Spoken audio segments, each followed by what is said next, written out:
Hi everyone, here is this week's quilting design. This is the second one in our first series. I hope you enjoy this quilting design. Make sure you head over to the website and grab it this week while it's free. And if you need to watch me do the whole process of piecing the block, just go ahead and watch the complete video because I've placed our first video at the end of this one and it'll give you a refresher course on how to put all those layers together. Enjoy!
I'm so excited to get started on our Quilt to Block series.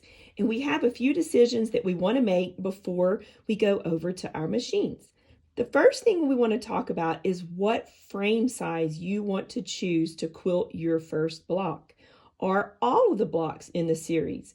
So what I'm going to do is consistently use the same size for each week's release. That way, when I finish up, I'm going to have a whole quilt to put together with you.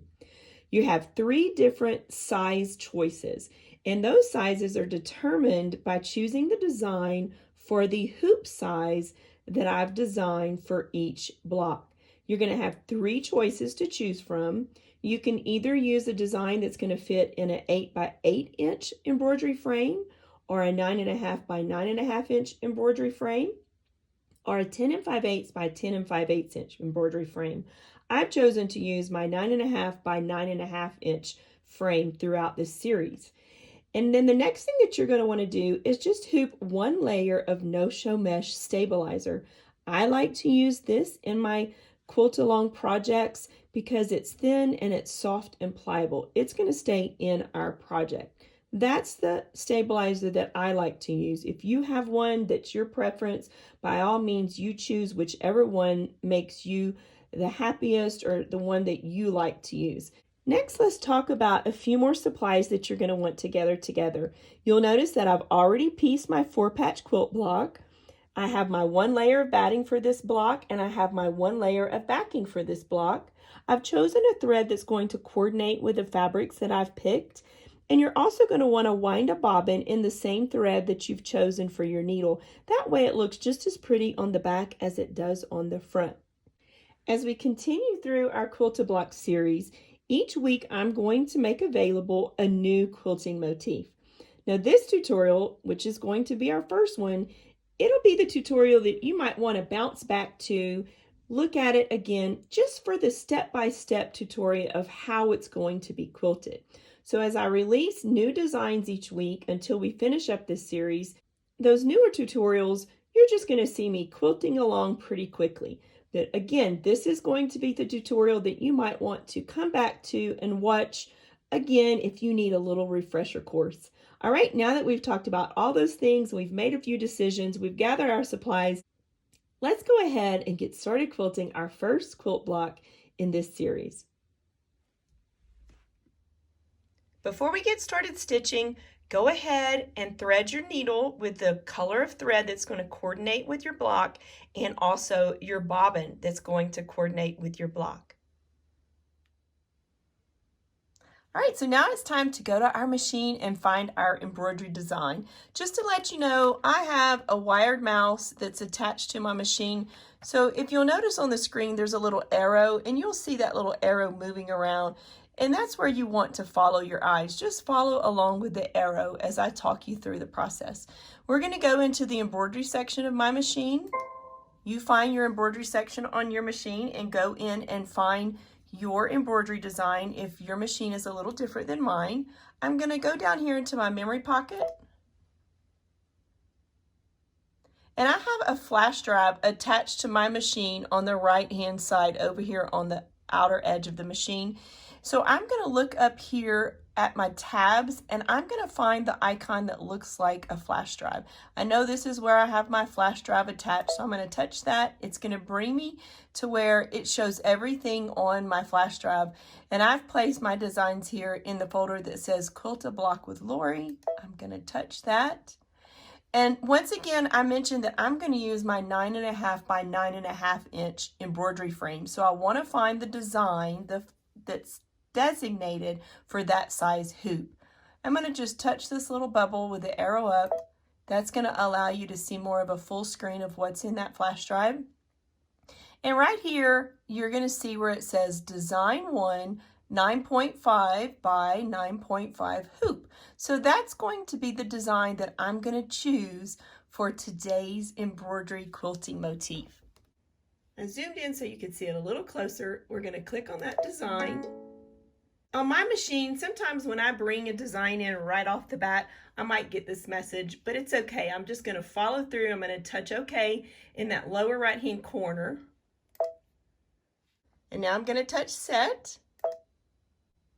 And now it's brought the design on my workspace. Now I'll just touch Embroidery in the lower right-hand corner, and we'll be ready to get started. The first thing that's going to stitch is our placement stitch, and it's also going to stitch a big plus sign. It's actually an X and Y axis, and I've designed that so we're going to have a little more accuracy when we're placing our 4-patch block on to our frame, onto our stabilizer. So we'll see how that works here in a few minutes. Let's go ahead and load our frame onto our machine and stitch our placement block and our XY axis.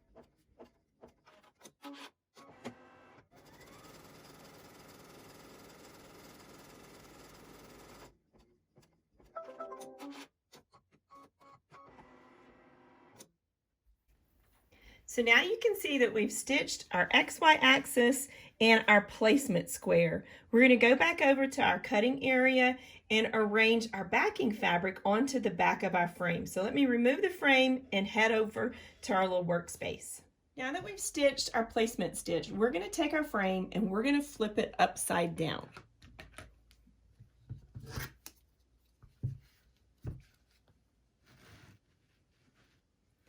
We're going to take our backing fabric and we're going to place it right sides up over our square. Okay, so whenever you're placing your backing square, you want to make sure you have fabric on all 4 outer edges. So let's go ahead and position it to where we have fabric on all 4 outer edges. And you'll also want to make sure that your fabric is facing right sides down, okay? We're kind of looking at it, but keep in mind we're looking at the back of the frame. So when you're looking at your back, make sure you see the right side of your backing fabric. Once again, I'm just going to kind of look on all 4 edges. So here's that bottom line. I'm going to just scoot it a little bit down. I'm going to take a look on all 4 edges. So here, let me scoot that to the right a little. And on this side, okay, that looks pretty good. I might have a little more room to where I can scoot that one over. And then I want to look at the top. All right, so it looks like I have fabric covering all 4 lines. I've ran out of my embroidery tape, so maybe you have some of that pink embroidery tape that you use. I'm just using some 3M tape to temporarily hold my block in place. So make sure it's sticky. Don't use a piece of tape that you used before for this process while we're doing the back section, because your frame is going to be sliding on the bed of your machine, and if any of this tape is peeling up, it might grab a hold of the bed of the machine and start coming undone. So make sure this is a fresh piece, and you're going to just ever so slightly lay one edge of the tape on a bit of the fabric. We don't want to go way in, or we're going to be stitching our tape down. If you happen to do that, you can just, it's going to perforate the tape, so you'll be able to remove it. So I'm just scooting in ever so slightly with my tape and getting that in place.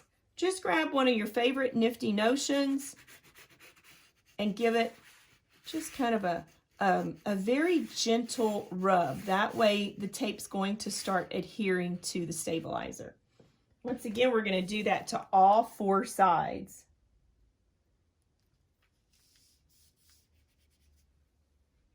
And if it's going to scoot up on you, it's those edges typically that might scoot up on you. So just give that an extra little, a little rub. Let me do the other 2 sides. Keep in mind, this is just temporary. I have a little bubble, so let me pick that up. That might happen to you, so just pet your fabric down. There we go, that's a little better. And then again on the outer edge.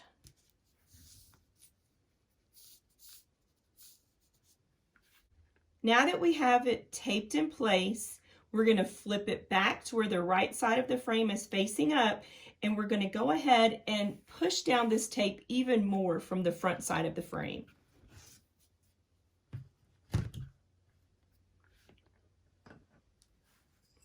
So we really want to be able to rub very, I'm going to say forcefully, because we're on a flat surface, so we can give it a nice push on those outer edges.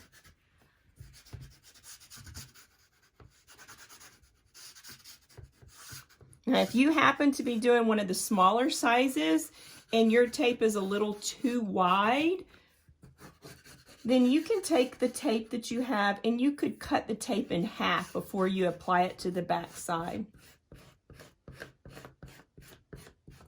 Now again, I'm just trying to be real conscientious here of making sure that that tape is temporarily grabbing a hold of that stabilizer. And by doing this, I'll be less likely to have it peel up, okay? Now, if you have another way of, if you have another favorite type of tape that you like to use, then you can try the one that you feel like has been best, works best for you also. Let's go ahead now and go back to the machine, and we're going to tack our backing fabric onto our stabilizer. Now I'm going to gently go ahead and slide my frame back on. You'll want to be mindful that neither one of these upper corners turn up underneath on you. So let's go ahead, slide it on, attach our hoop once more, and then stitch down our backing square. And when you do this process, make sure you stay right there with your machine just in case you have to quickly touch your start-stop button and adjust anything. And in saying that, that would be if either edges of your tape rolled up underneath itself, but I think I've got it attached nicely.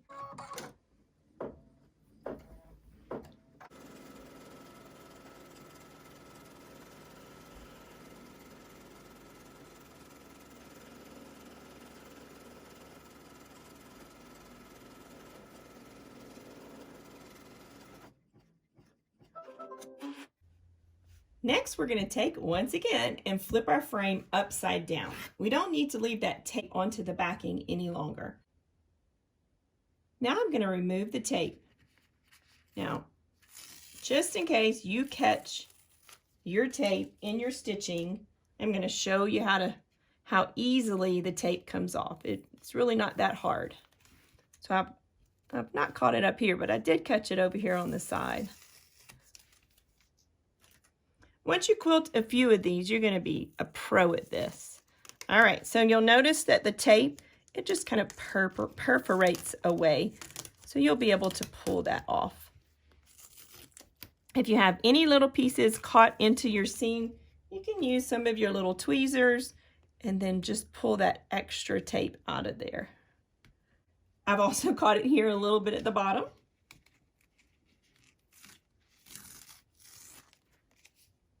But that's okay. Again, we're just going to kind of tickle the tape and pull the rest of it off. All right, now that we've got our tape off, it's time for us to flip our frame back over so we have right side facing up. And we're going to place our batting first. So the outer square is our placement for our batting. So we're going to lay that batting inside that outer square. You'll see a little bit of the stitching on that outer square, and that's quite all right. And then the next thing that we're going to do is align our four patch. Now, once again, let's talk a little bit about these extensions of that X and Y axis that we've placed on our stabilizer, because we've already accurately and very nicely pieced our block. We're going to have a top seam, we're going to have two side seams, and we're going to have a bottom seam.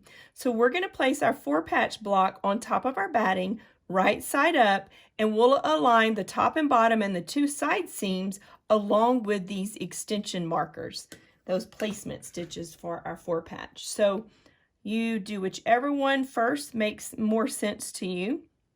Now, along with aligning our lines that extend out, you also want to make sure that your forepatch is going to extend out that outer rectangle. So you can just even take the edge of your fabric and make sure that you've aligned it with the outer part of your backing fabric.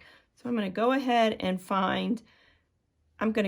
place my seams on those marks. So I've got the bottom, I've got the right, I've got the left aligned, and I've got the top. Now I'm trying not to lean over and place my head in your view, but go ahead and bring yourself over to where you can really accurately see each one of these areas when you're placing your forepatch on.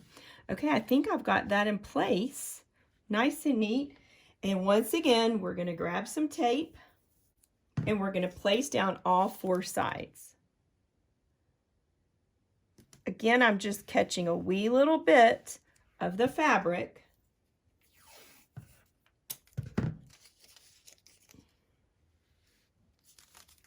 And when this stitches, your tack down stitch on the front, on your forepatch and your batting, because you're stitching them both down in one step. I've taken that line and brought it in a little bit more than what you saw on your backing square when we tacked it down. So now look, see here how I'm kind of touching the edge of the frame.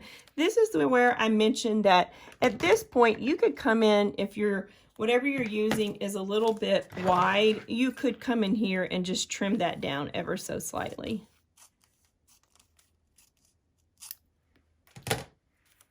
Alrighty, so there we go. Just catching a bit of it. You can use whatever notion that you might have, whatever you're using to temporarily attach your fabric onto your stabilizer so we don't have any shifting. And you'll notice how my tape, it is quite wide.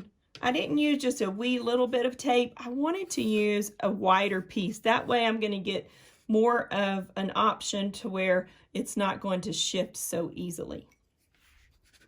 If you've done any construction in the hoop, you'll know exactly what I'm talking about. All right, so now let's go back to the machine and attach. We're going to go ahead and attach our forepatch and our batting onto our stabilizer, and then after that we're going to quilt our quilting motif.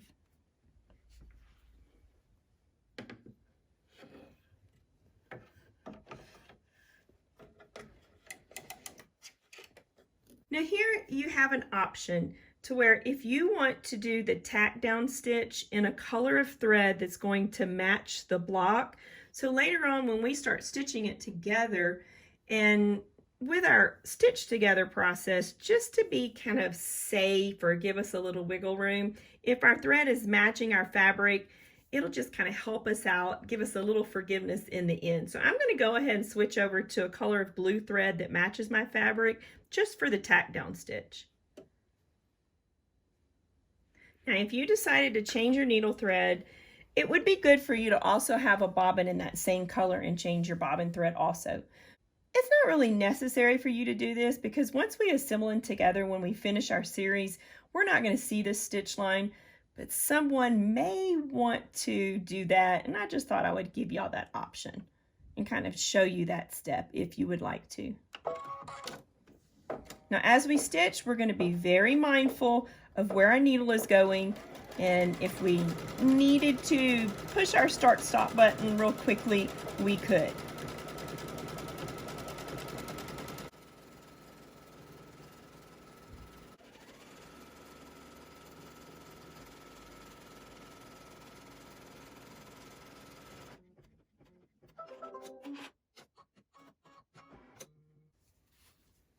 Now that we've got our tack down stitch stitched, we're going to remove our tape.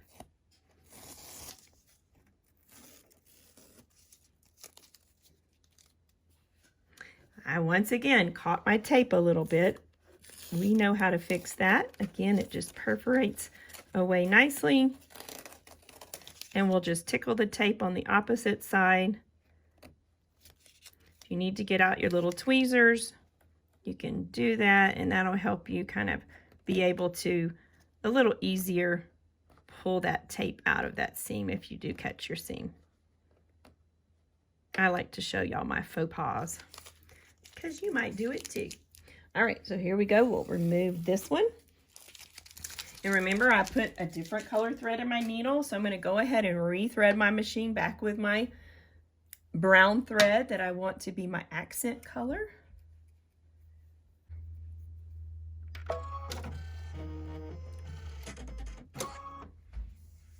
Now that I've rethreaded, let's go ahead and quilt our quilting motif.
We're all finished. Let's remove it from the hoop.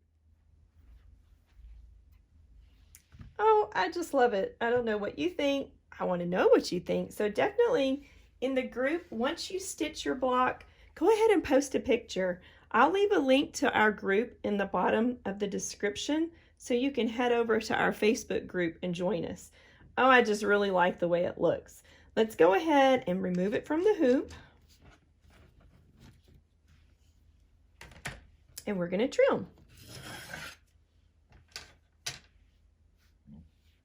Now what we're going to do is use our outer line for our trimming line. And we're going to use the outer line from the front of the block. So I'm going to grab my rotary cutter and a ruler. And you'll notice that maybe on your block you don't have a full 1/4 of an inch from the stitch line, but that's okay. Don't worry about that. As long as you have, you know, a generous, just maybe under a 1/4 of an inch, you're going to be fine. We're going to take our ruler. We're going to find our 1/4 of an inch mark on our ruler and align it with that outside stitch line, and then we'll trim. Now that I've aligned that mark with the stitch line, 1/4 of an inch to the right of the stitch line is going to be our trimming mark. So now we have a 1/4 of an inch from the stitch line to the outer edge. Now we'll just rotate our fabric around and do that on all 4 sides.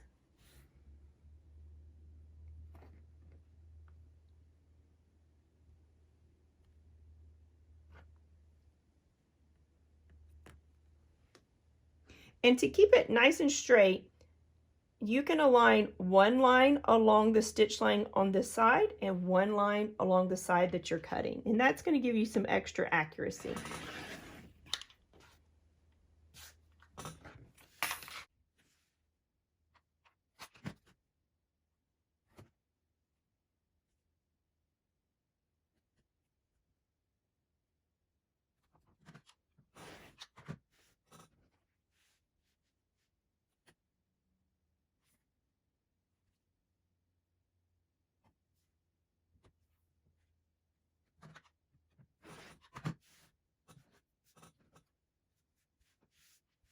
Now that we've quilted our first block in our series, I'm really excited to design lots more so we can really build a quilt very quickly.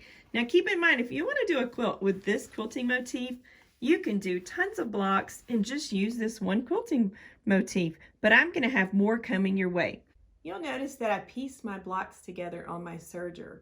If you're interested in a full serger course that I've created, I'll also place that link down in the description. Well, what do you think? Hope you had fun quilting a block with me. Maybe you learned something. I better go get started on our next quilting design. See you next week.